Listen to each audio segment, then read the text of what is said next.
Je vous invite vraiment à écouter. Sandra en apparaît, elle sera donc sur Skyrock dans 9 mois normalement. Si mes calculs sont bons, là j'ai mon radar. J'ai mon radar à la moyenne à peu près, ça doit être ça. Ouais, c'est ça, normalement. Elle a une flamme dans 14 mois.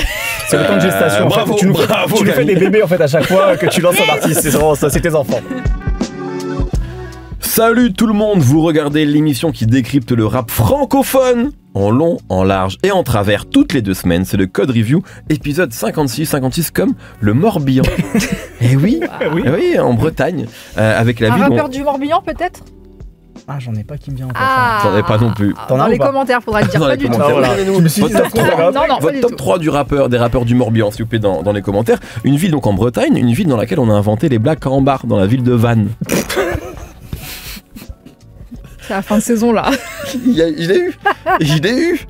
Je m'y attendais pas vraiment. Parce que c'est l'humour de daron, ça. Bah tu oui, vois, c'est le Delivery aussi. C'est bon, c'est ça les grands humoristes. Les Delivery, c'est ça. Mais 56, et là je vais te reprendre aussi, c'est également le nom du mixtape extraordinaire du futur. 56 Nights. Exactement. Voilà, on est reparti dans le rap. Je suis toujours avec des équipiers de qualité, la nouvelle confidente des rappeurs et des rappeuses qui viennent lui livrer les secrets de leur processus créatif. Sandra, confession intime. Gomez, comment vas-tu? Ça va super, merci. Bien sûr. Et celui qui n'a pas besoin de montre parce qu'il compte le temps qui passe en BPM, Raphaël Dacruz. Tout va bien. Et puisqu'on parle de toi, Raph, aujourd'hui c'est un peu un épisode du Raph Review. Salut à tous, bienvenue dans le Code Review 56. Puisque c'est carrément un sommaire pour te faire briller. Comme dirait Walid, nous sommes là pour t'accompagner aujourd'hui, Raph. Puisque c'est aussi un peu ta ligne à toi, parce que les beaux jours commencent à arriver. Et toi, quand les beaux jours arrivent, t'écoutes Osiris Jack. Oui, bien sûr. Je ferme les volets, et je m'enferme. Les volets, tu prends ton Xanax et tu te mets du rap français dur. Et ben c'est le thème du jour aujourd'hui, parce que nous allons parler de Medine et de l'album commun de Scylla et Furax Barbarossa, 3 rappeurs d'exception pour le coup. Et on va peut-être commencer avec celui qui est sorti avant, Medine, Stentor Acte 1. Qui est sorti le jour où on enregistre. Qui sort le jour où on enregistre. On a eu l'occasion de on l'a pas écouté ce matin, on l'a écouté un peu avant, on a eu cette chance-là. Qui fait d'ailleurs ses 20 ans, un peu plus de 20 ans de carrière, puisque le premier album est sorti en 2004, 11 septembre. Et c'est la première partie d'un album, donc c'est écrit un Stentor Acteur, c'est pas un EP, c'est vraiment une première partie d'album, une deuxième partie arrivera un peu après. Et c'est vrai que c'est assez intéressant parce qu'il est là depuis longtemps, il a vraiment passé plusieurs étapes de rap, et il est encore là, et il feat avec Runa, et il feat avec Isha. Enfin, il est vraiment toujours dans ce run-là. Parlons-en, peut-être commençons avec toi, Sandra, je crois que tu voulais commencer. Je suis très enthousiaste sur ce projet. Voilà, je vous le dis, je te laisse la main. Et bah pareillement, et c'est un peu une surprise parce que effectivement, alors tu l'as dit, j'aime cette noirceur, j'aime cette sombritude dans le rap, mais j'aime aussi quand il y a ce côté irrévérencieux mais un peu crado que je trouvais pas trop chez Medine ces derniers temps. En fait, j'avais décroché à un moment parce que je le trouvais plus assez acide dans sa manière, dans la forme surtout. J'étais un peu frustrée du rendu qui était un peu trop lisse, je trouve. Est-ce que tu penses, pardon, excuse-moi de te couper, que parce que c'est intéressant, moi je pense qu'il est aussi vachement ouvert sur les réseaux. Tu sais, Medine, c'est presque devenu à un moment une personnalité d'Instagram avec beaucoup de stories très drôles. Sur sa famille, il montre sa famille, il est très drôle. Et je pense que ça lui a permis de gagner des gens aussi. Est-ce que toi, ça t'a un peu peut-être fermé? Ouais, bien sûr, ça m'a influencé. Tu t'es dit c'est autre chose? Complètement. J'ai un peu décroché peut-être du rap à cause de ça, effectivement. Mais en fait, j'ai toujours trouvé ça hyper honorable ce qu'il a fait et j'ai jamais décroché de lui qui il était et ce qu'il incarnait aussi. C'est juste en termes de rap, je me suis juste dit, c'est plus pour moi, mais j'étais aussi contente que ça existe parce qu'il était bien seul à porter l'étendard du rap conscient pendant un moment et à mettre, tu vois, les gros sabots dans certains sujets. Et il était seul là-dessus. Mais voilà, j'étais un peu frustrée de la forme et je trouvais ça un peu en contradiction avec ce qu'il dénonçait où moi j'attendais un peu plus de violence. Mais Stentor, c'est pour moi la forme idéale de projet et du rap de Medine. De projet parce que effectivement c'est un bout de projet, mais le fait de le sortir comme ça rend le truc forcément plus digeste. Bien sûr. C'est 7 morceaux et c'est condensé, donc c'est plus intense aussi. Chaque titre, j'en retiens quelque chose. Il y a presque des morceaux à thème aussi qui réussissent très bien à développer. Thalys, par exemple, avec Isha. Bien sûr. Même Media Training, qui est très intéressant. Et justement, c'est un bon exemple ce morceau-là. Je trouve qu'il est beaucoup plus dans l'absurde sur ce projet et je trouve que ça lui va très bien d'avoir ce truc. Il tourne au ridicule tout le rap game, tout ce qui est devenu... J'ai une tech là-dessus, mais je t'en prie. Il tourne au ridicule tout ce qui est devenu le rap game, le fait d'être un artiste, le fait de promouvoir sa musique. Il met une grosse couche aussi sur les médias. Et en fait, je trouve que lui, déjà, il est totalement légitime à en parler parce qu'il est là depuis 1000 ans et parce qu'il a traversé toutes les époques. Et je trouve qu'il le fait sans non plus avoir une posture de moi je suis mieux que vous. En fait, il dénonce certains trucs, mais il se moque. Et moi, ce côté moqueur, j'aime bien en fait. J'aime bien tous ces petits crachats qui sont disséminés dans le projet, parce que déjà, c'est fait avec humour et c'est fait avec intelligence. Je retiens beaucoup de phrases. Je vais en citer 2. Si je pars avec les dégoûtés, il restera plus que les dégoûtants. Voilà, tu m'as eu. Tu m'as eu, Medine. Les producteurs sont des rappeurs ratés, mais c'est aussi le cas de la plupart des rappeurs. Ouais. Voilà, bah, j'adore ça. J'adore ça, j'aime cette acidité. Et je trouve qu'en plus, il réussit à garder une de ses plus grandes forces, parce que c'est pas que quelqu'un qui dénonce, c'est aussi quelqu'un qui fait passer beaucoup d'émotions. Et il y a 2 morceaux, Jemila et Reste à vivre, où je trouve vraiment très très fort. Donc voilà, j'ai pris du plaisir à l'écouter. Je pense que les fans de Medine vont aimer ce projet, mais je pense aussi à tous ceux qui ont peut-être un peu décroché, qui respectent le rappeur, mais qui ont peut-être pas suivi les dernières sorties. C'est aussi un projet qui est fait pour vous, et parce que moi, je pense que je vais le réécouter avec grand plaisir. Moi, je te rejoins complètement, et je pense, et c'est là peut-être la divergence entre toi et nous sur ce type-là, c'est que toi, tu sais que tu as toujours ce type de rap-là, tu as toujours beaucoup écouté Medine. Comme dit Medine, je suis un convaincu. Exactement, depuis le début. Et pour le coup, Raph et moi, on a le même âge, donc j'aurais pu aussi, et même sur les premiers albums, évidemment, j'ai écouté, évidemment, je suivais, mais j'ai jamais été justement convaincu, j'ai jamais beaucoup écouté Medine. J'ai toujours trouvé fort, mais il y a quelque chose, pas dans le propos, mais plus dans la forme, qui m'a jamais complètement attrapé. Peut-être parce que justement il y avait quelque chose de très martial dans sa manière de rapper, très autoritaire dans la voix, et presque t'avais l'impression qu'il écrivait en majuscule à chaque fois. Parfois, ouais, un petit peu. Mais pendant longtemps, alors il y a eu des mutations bien sûr dans les années 2010, et je pense que il y a un moment de bascule, c'est Des Mineurs en 2015, c'est complètement un moment de bascule. qui était, je crois, jusqu'ici mon projet préféré de Medine, parce que justement c'est Medine qui fait de la trappe, et à l'époque Medine qui fait de la trappe, on est en mode qu'est-ce qu'il fait, tu vois, parce que maintenant tout le monde fait de la trappe, mais avant il y avait vraiment Medine avec l'image du rap conscient. C'est juste 2 ans après Or Noir, donc en vrai c'est tôt. C'est par rapport à ce qu'est Medine dans son rap. Il fait ce reboot là, d'où d'ailleurs c'est le titre d'un morceau, qui est vraiment très important pour lui. Mais là je trouve qu'il y a autre chose sur Stentor, c'est qu'en fait Medine a toujours été un bon rappeur, un très bon rappeur, a toujours été un technicien, a toujours été un rimeur, mais je trouve moi qu'il a jamais eu ce truc que j'adore chez les plus grands rimeurs, le truc de groove. Là, ça rebondit. Tu vois, sur QI Rap, sur Media Training, il y a un truc où j'ai du mal à l'expliquer, mais il est dans la tradition de ces rimeurs. C'est moins rigide. Nonchalant, moins rigide, où ça rebondit.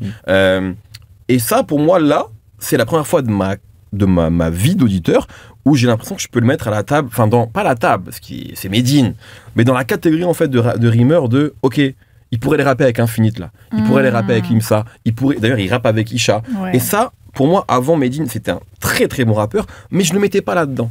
Là, il pourrait les rapper avec Souffrance, tu vois, cette espèce d'école non dite, officieuse qui s'est créée. Ils ont déjà rappé ensemble, d'ailleurs ils ont fait un cypher pour Oumar. Mais là, il y a un peu ce truc-là où genre cette école-là, j'ai l'impression que Medine, peut-être je me trompe, mais qu'il a envie d'en être. Et qu'il a évidemment les qualités pour en être. Et je pense, peut-être que c'est moi qui débloque, et je sais que les rappeurs détestent être comparés à d'autres rappeurs, mais je pense, moi, que Limsa Dolné a eu une influence sur Medine. Peut-être, il l'a dit dans un tweet. Medine a dit que c'était le meilleur rappeur rebeu de l'histoire, c'était Limsa Dolné. et je pense que, tu vois, parce que Limsa a ce truc-là de, il connaît le rap, il est super fort, il est facile dans le rap, et en même temps il dit des vrais trucs. Et je me suis aussi fait cette réflexion-là en écoutant le dernier projet de Samir Hamad avec Money Days, qui est très cool, où j'ai franchement entendu Limsa Dolné dans les flows et la manière d'écrire parfois. Et Samir rappe depuis très longtemps, mais c'est pas grave, tu vois, c'est intéressant d'ailleurs de voir comment peut-être quelqu'un qui est plus jeune, même si Limsa c'est loin d'être un gamin, mais en tout cas qui s'est révélé un peu plus tardivement, a pu influencer. J'ai l'impression que ça a joué un rôle sur le côté beaucoup plus nonchalant, souple de Medine. Et pour moi, c'est la grande force. Parce qu'en fait, Medine a toujours très bien écrit. Il y a toujours eu quand même des blagues, des trucs comme ça. Il y a toujours eu de l'autodérision, notamment chez Medine. Mais là, c'est vrai que je trouve que c'est beaucoup plus fluide pour un auditeur comme moi, en tout cas. Je dirais le succès de Bitume Caviar. Ça a été Vraiment, il y a eu ce moment-là parce que l'association des deux et puis le fait que ce soit aussi bien produit et que tout le monde dise mais c'est trop bien. Il y a eu un truc en fait, à ce moment-là. C'est trop bien rappé et en même temps c'est archi cool. Exactement. Et je pense que ça a eu de l'influence. Exactement. Raph. Pour moi, ce Stentor, c'est la vision de Made in France et Grand Made in, ses albums précédents, mais plus concise, plus précise, plus juste. Medine, c'est quelqu'un qui s'est toujours nourri de l'adversité, soit qui pouvait un peu provoquer, soit qui pouvait subir, à titre individuel ou par empathie aussi par rapport à plein de choses qui se passent en France et dans le monde. Et c'est le genre d'artiste à qui il faut ça pour s'aiguiser, en fait. Et je pense que à la fois d'écouter des rimeurs qui viennent un peu, tu vois, le provoquer, tu vois, sur tiens, en fait, peut-être que je peux envisager le rap autrement, ça lui permet de s'aiguiser, d'être plus incisif, quoi. Et là, franchement, sur ce 10 titres, il y a tout ce que je trouve bon chez Medine. Moi qui suis justement un convaincu de longue date, quand c'est bien dosé, quand c'est bien équilibré, il y a de l'ego trip, soit avec une pointe justement de côté un peu sarcastique avec le rap, d'autodérision, du discours politique et social, et ça c'est extrêmement important. C'est jamais manichéen, mais c'est non plus jamais mou ni complaisant. Et pourquoi je dis ça? Parce que Medine, c'est peut-être, alors lui à un moment donné dans un morceau il dit je suis le dernier rappeur conscient, je sais plus comment il le dit, bref il utilise ce mot de conscient. Pour moi c'est plus que ça. Medine, c'est un rappeur qui est engagé. Pour moi il y a une grosse différence, il y a un vrai engagement politique, social chez lui depuis longtemps, et en même temps c'est aussi un rappeur de la remise en question constante. Je pense que c'est quelqu'un qui s'est énormément déconstruit pour mieux se construire, aussi bien dans son approche du rap, tu parlais effectivement de Des Mineurs, que dans même ses réflexions politiques, quoi. Et c'est quelqu'un qui aujourd'hui assume complètement ce truc de convergence des luttes, d'intersectionnalité, qui sont assez rares dans le rap au final, parce que quand tu vas défendre aussi les droits des homosexuels par exemple, c'est pas si fréquent, quoi. Et donc voilà, je sens cette transformation entamée. Tu parlais de Des Mineurs, je pense pas mal aussi depuis Prosélyte en 2017. Et donc voilà, il y a cette vraie affirmation-là, avec en plus, je pense, une maîtrise du fait aussi qu'il travaille de plus en plus, enfin depuis quelques années, avec un musicien avec qui il est sur scène, qui est Kao Nefi, et qui là, en fait, fait la colonne vertébrale du disque, quoi, même s'il y a plein de coproducteurs. Et je pense que ça lui fait beaucoup de bien aussi à Medine, parce qu'il avait perdu ça depuis qu'il travaillait plus avec Proof, entièrement sur des albums. Proof, grand producteur de l'époque d'In Records. Et donc il y avait toujours une variété de producteurs. Maintenant, travaillé sur le spectacle La Haine. Tout à fait, dont on retrouve d'ailleurs le morceau L'amour en toute fin d'album, qui est composé par Proof et interprété par Medine, qui est dans cette comédie musicale, interprété par le personnage à Livor dans la comédie musicale. Et voilà, je trouve que ça lui évite d'avoir trouvé, d'avoir épuré son rap. Tu le disais, sur le côté moins rigide, mais aussi voilà, d'avoir trouvé une bonne variété musicale, une bonne précision. Je trouve que son oreille, elle s'est affinée. Ça lui évite de lui donner ce côté un peu professoral qu'il pouvait avoir à une certaine époque, justement, qui pouvait peut-être rebuter. On lui reprochait d'ailleurs. Ouais. Tout à fait, qui pouvait aussi rebuter certaines oreilles. Mais voilà, je trouve qu'il y a une variété de production. Sur 10 morceaux, on s'ennuie jamais. Il y a un fil directeur sur chaque morceau. Je suis content aussi de retrouver par exemple une productrice comme Princesse, dont j'avais déjà parlé quand j'avais parlé d'Issa Yasuke, sur 2 morceaux, je trouve qui apporte une finesse, une élégance sur certaines productions, notamment le morceau Thalys avec Isha, avec un Isha qui est encore exceptionnel. Et bref, je trouve que voilà, en enlevant le superflu peut-être de ses précédents albums, il vient de sortir son meilleur disque depuis 10 ans pour moi là, Medine, et ça lui a fait beaucoup de bien, je pense, de tourner, parce qu'il c'est quelqu'un qui fait beaucoup de concerts, de faire sa tournée acoustique aussi, peut-être, tu vois, d'avoir fait un truc acoustique, ça lui a permis d'épurer certains trucs dans sa musique. Et en fait de déconstruire jusqu'au bout même un peu son approche du rap. Et franchement, je trouve que c'est un disque brillant du début à la fin, quoi. Même un morceau comme celui où il parle du prénom de sa mère, Jamila. Il a toujours ces morceaux ces dernières années un peu comptines, un peu chansons, mais il en a il en a 3-4 sur les albums. Je trouve que ça les alourdit un peu. Là, il y en a qu'un seul, et je trouve que c'est très suffisant. Et ça permet justement de donner une autre teinte encore sur l'album. Franchement, en 10 titres, je trouve que c'est assez magistral, quoi. Très bien. Et je pense aussi, on est à un moment où je pense que si tu aimes Medine depuis longtemps, ou si tu es un auditeur qui veut juste écouter des belles rimes, les deux peuvent y trouver leur compte. C'était pas forcément le cas avant. Non, je suis d'accord. Genre, si t'es fan d'un jeune crack, tu peux kiffer Stentor.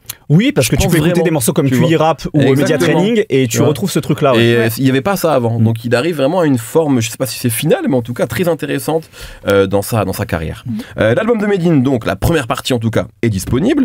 Et au moment où vous regardez cette émission, l'album commun de Scylla et Furax Barbarossa est disponible également. Les Ports du désert. Donc c'est quand même 2 rappeurs, donc l'un est belge, Scylla, l'autre est originaire de Toulouse. Furax, qui collaborent depuis longtemps ensemble. C'est un album qui était attendu par les fans respectifs depuis très longtemps. Et c'est intéressant aussi parce que moi, vraiment, je me rends compte que et d'ailleurs, j'en parlais avec eux en interview, j'ai assez peu parlé de leur musique dans ma carrière.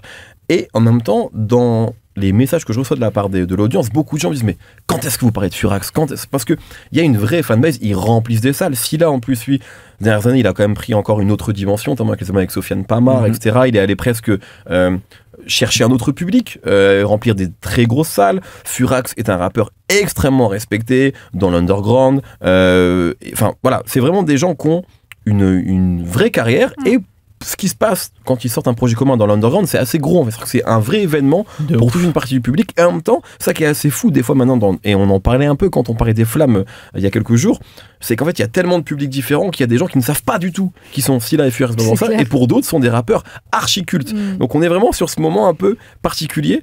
Les Ports du désert, c'est aussi un album commun qui arrive, même si eux, ils en parlent depuis 2017, je crois, mais qui arrive aussi dans un moment où il y a plusieurs albums communs. On parlait de Bitume Caviar juste avant, qui est le meilleur à mon avis de ceux sortis ces dernières années, mais en tout cas il y en a eu beaucoup d'autres dont on a parlé ici ou pas d'ailleurs, Koba, Zola, Niska, Nino, bref, énormément.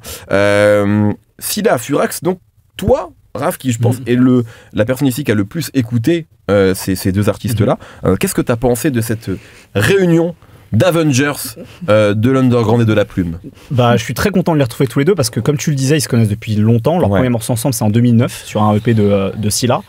À eux deux, ils ont déjà 20 morceaux, tu vois, en 15 ans là, tu vois, quasiment. Donc il y a déjà presque un album entier, tu vois, avec des featuring, etc. Mais sauf que là, il y a pas un concept, mais il y a quelque chose. Tout à fait. Tu vois, parce que tu vas peut-être le dire, mais on peut le dire, c'est vrai que j'aurais même dû le dire, c'est qu'ils sont quand même partis pendant 10 jours et 10 nuits. Ils sont isolés au Maroc. Et donc, l'album, et tu l'entends même dans les arrangements, etc., dans les thèmes, vient vraiment de ça. C'est-à-dire que s'ils avaient enregistré ça dans un château en Suisse, ce serait, parce qu'ils m'en parlaient dans l'interview, ça aurait été complètement autre chose en fait. Donc ça a vraiment, je pense que le lieu a joué sur complètement sur l'album. En fait, pour moi, c'est un peu à l'image d'un des derniers morceaux qu'ils avaient fait ensemble avant d'enregistrer cet album, qui est À l'amiable, qui est sur l'album Caravelle de Furax, qui est un de mes albums préférés de ces dernières années en rap français, réalisé par Guilty de Katrina Squad, qui est vraiment un album magnifique et je le recommande à tout le monde. Et donc dans ce Furax, Guilty, tout ce qui te plaît. Toi. Voilà, tout va bien là. Tout va bien. Non mais en plus, ce qui était intéressant avec cet album-là, et je pense que ça donne aussi la teinte à je vais faire un léger pas de côté pour parler de ce disque. C'était un disque qui parlait beaucoup aussi de fuir un peu les malheurs du monde, de trouver dans la solitude des réponses existentielles, etc. Et en fait, là, on y revient beaucoup, sauf que dans Caravelle, il y avait le côté fuir par la mer. Là, il y a un peu le côté on s'isole dans le désert. Là, on est sûr de croiser personne, c'est-à-dire tous les hommes, hommes, femmes, peu importe, qui pervertissent un peu ce monde avec leurs défauts, leurs vices, leur avidité, tout ce que tu veux. Et voilà, il était beaucoup question de fuite dans ce morceau À l'amiable. Et donc je trouve que voilà, on retrouve ça avec le fil rouge effectivement du désert sur ce disque. D'être éloigné de toute vie humaine et donc parfois de trouver des réponses dans la foi. Il y a un morceau très beau qui s'appelle Lettre au roi. Parfois dans de 7 minutes. Exactement, ouais. Où tous les deux parlent de leur rapport différent à la foi. En plus, c'est ça qui est intéressant, c'est leur complémentarité. Parfois avec juste leur passion pour le rap. Il y a plusieurs fois, et cité l'album Où je vis de Shuriken, on a l'impression que ça les lie tous les deux en fait cet album-là. C'est leur album préféré de l'histoire du rap français. C'est ce qu'ils me disaient. En tout cas, s'ils devaient se mettre d'accord sur un album, c'est celui-ci. Je suis entièrement d'accord avec ça. C'est ton album préféré de l'histoire du rap français ? C'est pas mon album préféré, mais en tout cas, c'est un album de chevet qui m'a construit. Humainement, vraiment, artistiquement, humainement, c'est un album qui a été très important pour moi aussi. Et donc, ouais, cette passion pour le rap et leur amitié aussi. Il y a 2 morceaux qui s'appellent Gardien partie 1, Gardien partie 2, où ils se donnent des fleurs à tous les deux. C'est 2 morceaux solo. Exactement, et qui sont des très beaux morceaux. Et donc voilà, il y a vraiment un fil rouge sur tout cet album, au-delà de ce côté 10 jours et 10 nuits. Et vraiment, à l'écoute de cet album-là, pour moi, c'est du rap d'auteur, dans le sens où c'est parmi les meilleures plumes, vraiment, si on parle vraiment d'écriture du rap français, mais aussi de hauteur, c'est-à-dire avec un H avant, quoi. C'est-à-dire, il y a une hauteur de point de vue sur plein de choses, sur eux-mêmes, sur ce qui se passe dans leur environnement, sur ce qui se passe dans le monde. Il est évidemment question de beaucoup de choses, sur les violences policières. Il y a un morceau en particulier où il parle, produit par Messa, où il parle des violences policières de Gaza, plein de choses, etc. Et en fait, ouais, ils seront jamais effectivement dans les débats Twitter un peu à la con de c'est les meilleurs rappeurs, etc. Parce que c'est du rap adulte sérieux, avec ce que ça a pour moi de plus brillant et ce qui peut aussi rebuter. Ça aussi, je peux le comprendre aussi. S'il y a quelque chose peut-être un peu austère chez eux, qui est pas forcément facile d'accès. Même dans le côté facile d'accès, je trouve que la plume de Scylla, elle est parfois très abstraite. Bien sûr. Après, et je sens qu'il y a une volonté, c'est-à-dire que des fois, Scylla, tu te dis, qu'est-ce qu'il a dit là? Mais ce qui est pas une critique, c'est que des fois, moi, je dois m'y remettre et me dire, attends, mais là, je comprends tous les mots indépendamment, mais ensemble, il y a un truc, tu vois.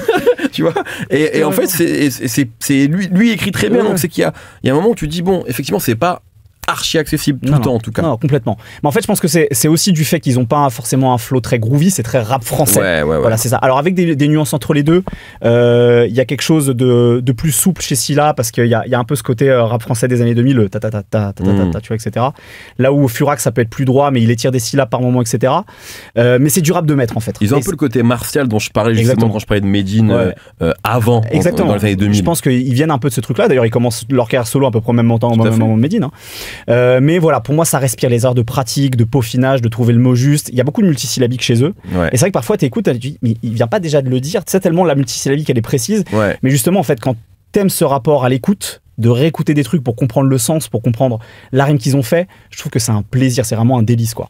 Et voilà, je trouve que l'album, il est superbe. J'ai un bémol, peut-être, c'est que il y a aussi quelque chose de très musique de film dans les prods qu'ils ont choisis, notamment produit par Kendo, qui est un collaborateur depuis longtemps de Scylla.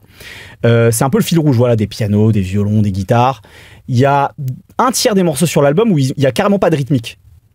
Et pour moi, en fait, c'est le contraste entre justement ce côté presque très martial aussi, tu vois, dans les rythmiques qu'ils peuvent choisir, etc. Et la beauté, tu vois, de ces prods-là, des arrangements et tout. D'un seul coup, en fait, ces prods-là, ça m'ennuie un peu plus que les morceaux où ça cogne, quoi. Parce qu'en fait, ils ont tellement aussi des voix, ils ont des signatures vocales. Ils ont des voix, exactement. Tu vois, il y a quelque chose de très agressif chez Furax, quelque chose de plus rond chez Même Scylla. Il a une voix quand même. Oui, mais tu vois, il y a plus quelque chose de presque de rassurant, tu vois. Tu vois, ça t'accompagne, ça te prend la main, ça t'accompagne aussi là. Furax, non, ça te prend par la gorge et tu vois, ça te rattrape par le col, voilà, ça te casse la gueule. Et je trouve que c'est presque dommage ces morceaux-là qui sont très bien faits, hein. Les arrangements, c'est un peu du Hans Zimmer, tu vois, il y a un peu cette ambiance-là. Mais j'aime bien, voilà, quand sur beaucoup de morceaux ça cogne, surtout que c'est pas que genre du boom bap très droit, il y a aussi des petites nuances, tu vois. 10 jours et 10 nuits, c'est une cadence trap. Memphis, un morceau où ils sont très critiques sur le rap, avec aussi beaucoup de, tu parlais beaucoup du côté acerbe de Medine, ils retrouvent ce truc là sur ce morceau là. Il y a des petites percussions, enfin ça change un petit peu. Vers de sable, il y a même des incursions drill, tu vois, qui peuvent être surprenants, je pense, pour certains auditeurs qui les connaissent très bien. Donc il y a des variations et voilà, moi je trouve quand même que cet album est assez fabuleux. C'est intéressant ce que tu dis aussi parce que tu sais, parfois, et c'est pareil pour Medine, c'est pareil pour... C'est pour ça qu'aussi on a fait cette émission-là, parce que c'est des artistes effectivement qui ont commencé à peu près au même moment, qui parfois peuvent souffrir aussi des mêmes a priori, c'est-à-dire « Ah, c'est chiant ». Il y a ce truc-là, soit c'est conscient, soit c'est trop sérieux, etc. En fait, quand tu parles avec eux, c'est les mecs les moins gardiens du temple qui existent, quoi. C'est-à-dire qu'en fait, évidemment, ils vont dire oui, bah il y a des trucs qui me parlent pas. Oui, je vais pas écouter peut-être tous les rappeurs à la mode. C'est ce que me disait Furax en interview. Il me disait, moi, il y a plein de trucs, évidemment, ça me parle pas, mais je m'en fous en fait. Et d'ailleurs, il m'a même dit, moi, franchement, le hip-hop. Moi c'est le rap, alors qu'en plus c'est un mec à graffer et tout, donc il exagère un peu. Évidemment, il vient, mais il vient de cette culture un peu vandale, quoi. Moins tu vois, catégorique sur ce qui est du rap et ce qui n'en est pas. Juste, ils sont comment dire, partisans d'une esthétique et ils ont envie de faire ça. Mais c'est ce que même, je me souviens de l'interview de Kazé à l'époque, qui était vue comme la rappeuse la plus dure et inflexible au monde. Elle était inflexible dans ce qu'elle dit, dans ce qu'elle fait. Mais après, je veux dire, c'est une meuf qui est marrante, qui fait sa vie et en fait qui te fait faire ce que tu veux, quoi. Pour moi, en fait, c'est la différence entre l'intégrité et la posture. C'est pas des artistes qui ont une posture. Ils sont juste intègres dans la musique qu'ils font. Parce qu'ils ont aussi une, entre guillemets, responsabilité envers leur public, tu vois. Tu sens que effectivement c'est très fervent. Je les avais vus au demi-festival la première fois que j'y vais en 2022, mais c'était une messe en fait. Quand Furax et Scylla passaient, la ferveur du public, c'était un truc de fou. Et je pense que c'est ça, c'est juste que c'est des gens, ils savent, parce qu'ils sont aussi vieux, tu vois, je veux dire, et si Furax a 45 ans, je crois, et je crois que Scylla est enfin, ils sont dans cette génération-là. Donc je pense qu'il y a aussi ce truc-là de, en fait, ils ont plus rien à prouver à personne. Et ils font la musique qu'ils aiment faire et sans non plus, je trouve, faire du surplace. Parce que quand j'écoute un album comme ça, c'est pas non plus Testanera de 2014 ou tu vois les disques de Scylla non plus des années 2010. Donc non, c'est juste des gens qui sont en phase avec leur âge et avec leur envie, quoi. Bah, je trouve que pardon, excuse-moi, c'était le raf show là. Franchement, je pourrais rester longtemps à l'écouter. Tu remets une pièce dans la machine. C'est parti. Non, mais cette fermeture d'esprit, c'est souvent, du public que ça vient aussi. Les artistes entre eux, ils n'ont pas trop ce regard-là. Et je pense que ça vient du public. En partie, c'est légitime parce que c'est en réaction à peut-être un courant mainstream dans lequel ils ne se reconnaissent pas. Donc forcément, ils vont essayer de créer une distance. Mais en tout cas, eux, ça se voit que c'est pas des vieux cons non plus. Au contraire, ce que je trouve intéressant dans ce projet, c'est qu'il y a beaucoup d'introspection et le fait de se réunir, de s'isoler, de partir à l'étranger dans un contexte vraiment, on dirait presque que c'est un voyage spirituel ce qu'ils font. Il y a plein de choses à tirer de ça, mais ça va évidemment pas parler à tout le monde.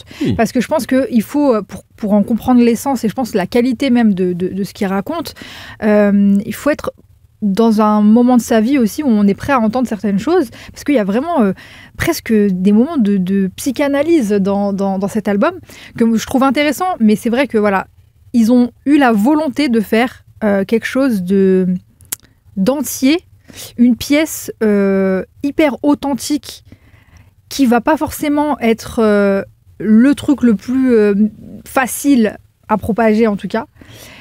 Mais sur la longévité que ça peut avoir ce genre de disque, en fait, on peut pas dire des classiques instantanés, c'est pas du tout ça que je veux dire, mais on sent le poids de ce qu'ils ont fait et on sent qu'il y a eu du temps de passer et ça a été sous-pesé, c'est pas fait à la va-vite, c'est pensé et c'est le genre d'œuvre qu'ils veulent vraiment garder dans leur discographie comme une pièce importante. En fait. La réunion des deux, elle n'est pas anodine. Comment ils se répondent, ça se voit que c'est pas anodin. C'est pour raconter plus de choses d'eux-mêmes, en plus, j'ai l'impression. Donc voilà, moi j'ai juste été un peu, parfois refroidi par ce côté un peu film, chevaleresque et justement gros sabot. Mais c'est eux. Mais c'est eux, et en vrai, c'est bien ce qu'ils disent à l'intérieur. Je trouve ça intéressant. C'est plus sur la réécoute et comment on vit avec le projet. Là, je pense que c'est plus... ça va être un disque important pour ceux qui peuvent s'identifier à ce qu'ils racontent. Et je pense qu'il y a aussi une question de forme aussi, tu vois, parce que c'est aussi... T'as le droit à les trouver super forts, mais de pas être complètement conquise par les flows. Enfin, encore une fois, moi, c'est des flows qui sont, encore une fois, très martiaux, très droits. C'est rarement chaloupé. Oui, c'est ça. En fait, donc c'est normal. Pas groovy. Exactement. Nous, on aime quand ça groove. Voilà. Mais c'est sûr, surtout que tu vois, moi, j'arrive complètement à capter la qualité d'un truc, mais après, en tant qu'auditrice et auditeur, c'est là où on va aller chercher les choses qui, justement, tu parlais de plaisir à analyser certaines choses. Moi, je fais partie des gens, je prends du plaisir à ça, mais sur la réécoute, je prends du plaisir sur l'interprétation et sur l'énergie qui se dégage. Et voilà. Et oui, je conseille aux gens aussi de regarder les clips qui sont simples. Ouais. Il y en a deux qui sont comme ça. Deux mecs assis à une table, l'un face à l'autre, en train de rapper. Tu vois, et juste, c'est quand même assez simple. Et tu te rends compte aussi à quel point ils aiment ça. Et d'ailleurs, pour ceux qui les connaissent pas, qu'ils ont jamais vu, Furax, il y a un truc en fait même dans la gestu, etc., qui est très charismatique. En concert, Furax, c'est vraiment très très fort. Donc je pense que c'est important de le voir aussi parce que tu vois aussi cet amour du rap là. Je sais que ces dernières années, ce style-là, il a souvent été catalogué comme comme c'est un poète, il fait un peu du slam, etc. C'est un rappeur. Clairement. Rappeur. Sur les morceaux où il n'y a pas de rythmique, ils font pas du spoken word.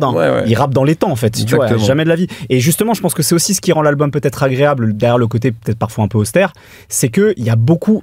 En fait, il y a cette complicité, il y a beaucoup de moments de passe-passe, il y a beaucoup de moments d'alternance en fait. C'est pas genre un couplet, il y en a aussi, évidemment. C'est important qu'ils se répondent. Et en fait, je trouve qu'il y a quelque chose de ludique. En fait, je trouve ça se sent qu'ils se sont fait plaisir et amusés à le faire parce que tous ces moments de passe-passe, même si c'est pas des morceaux très égo-trip, etc., ça leur permet de jouer sur leur écriture et sur l'espèce de dialogue, de complémentarité qu'ils ont tous les deux. Ouais, et puis même la manière. En fait, on assiste aussi à une histoire d'amitié qui est racontée et comment l'un observe l'autre. Et ça, c'est assez précieux, je trouve, parce que dans les projets communs, il y a souvent.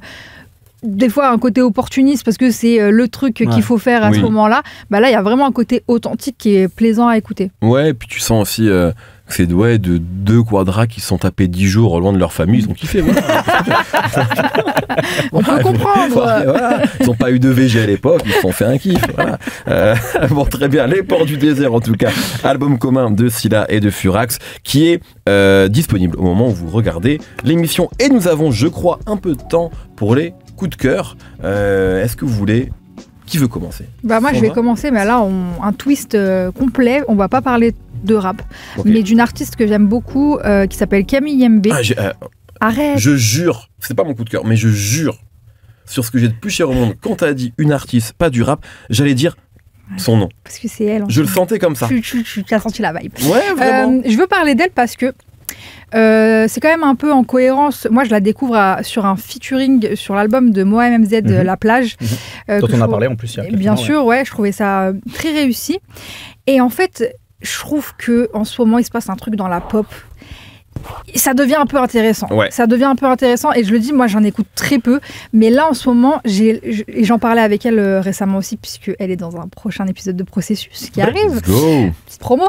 Elle me disait à quel point le rap l'avait influencé aussi dans sa manière de faire de la pop et dans sa manière d'écrire. C'est une artiste qui était aussi autrice pour d'autres, pour Tiakola notamment, pour Eva.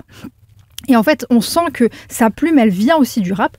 Elle est managée et accompagnée depuis toujours par Gandhi, donc qui est une figure très importante du rap en Belgique. Et en fait, voilà, je pense que c'est un pas de côté qui peut être très intéressant, même si on n'est pas les plus grands fans de pop. Moi, je pense qu'on peut s'y retrouver en fait. On peut complètement s'y retrouver parce que dans l'énergie, dans l'incarnation, je trouve ça très rap.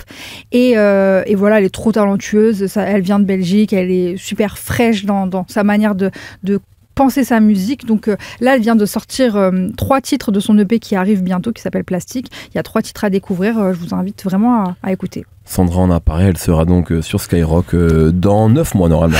Si mes calculs sont bons, là j'ai mon radar. J'ai mon radar à la moyenne à peu près, ça doit être ça. Ouais, c'est ça, normalement. Elle a une flamme dans 14 mois. C'est le temps de gestation. Bravo, tu nous fais des bébés en fait à chaque fois que tu lances un artiste. C'est vraiment ça, c'est tes enfants. D'ailleurs, si je me permets pas trop de pression sur les artistes dont parle Sandra. Non mais vraiment, je suis un pas de côté, mais aux flammes, quand Théodora est arrivée sur scène, j'ai vu une maman fière de sa fille. Une daronne. Alors que c'est la daronne. Et moi, j'étais trop contente. T'étais contente. Je connais ça, je vois ce que tu veux dire. Raph, on va sortir aussi de l'esthétique là dans laquelle on était aujourd'hui, très rap français. En ce moment, j'aime beaucoup les rappeurs californiens. Vraiment, j'en écoute énormément. J'écoute Lefty qui était sur l'album GNX de Kendrick, qui vient de sortir un super album. J'écoute beaucoup Rayvon qui est signé sur TD. Bref, en ce moment j'ai vraiment un truc, je trouve qu'il y a des super sorties.